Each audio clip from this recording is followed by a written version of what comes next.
Have you ever been looking at a package of coffee and it says natural or washed or double diamond and you wonder, what is that? Well, today we're going to be looking at some of the processes of coffee between it being picked and packaging and talk about how that affects your cup of coffee.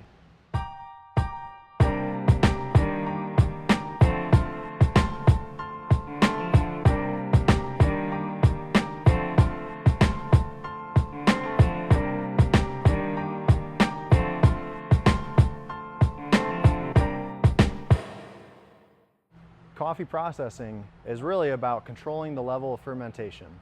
Let's talk about each one.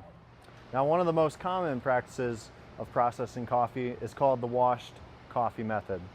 Now, here is where it would be, but there's none being processed at this time. Now, what is a washed coffee? Well, washed coffee is where the coffee cherry is taken and it's depulped. Then the coffee beans inside are left in a water tank for 18 to 24 hours and left soaking in there. After that, then they are dried. Let's talk honey. Now think of this coffee as a hybrid between a natural and a washed. And we'll talk about natural in a second. But this coffee, some of the pulp is left intact on the coffee cherry. And the way they do that is by adjusting the gap on the depulping machine. With this honey coffee, you can see some of the fruit and pulp remaining with the coffee bean as it dries here on the patio. With the honey process, there's 3 different kinds: yellow, red, and black. What makes them different is their dry times. Yellow honey will dry the fastest, and black honey drying the slowest. Now, the longer the dry time, the more fermentation that will occur.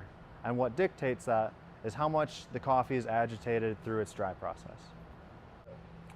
Because of the fruit and pulp drying with the coffee itself, it adds another layer of fermentation and sweetness to it, which you can taste in your cup, thus calling it the honey process. Now, a step above the honey process would be the natural process, where instead of just leaving some of the fruit intact with the coffee, you can see the entire coffee cherry left intact. Now, this means that the coffee gets to ferment in the coffee cherry throughout the whole drying process, thus giving it a fermented, fruity flavor in your coffee. Here you can see the difference between a coffee with the cherry still intact with this natural, or where it's been removed with this semi-washed coffee. Let's talk anaerobic coffee. Here we have 3 experimental anaerobic coffee lots. Now, these are built on the natural process, but what makes them different is that they are put in a sealed and pressurized tank beforehand.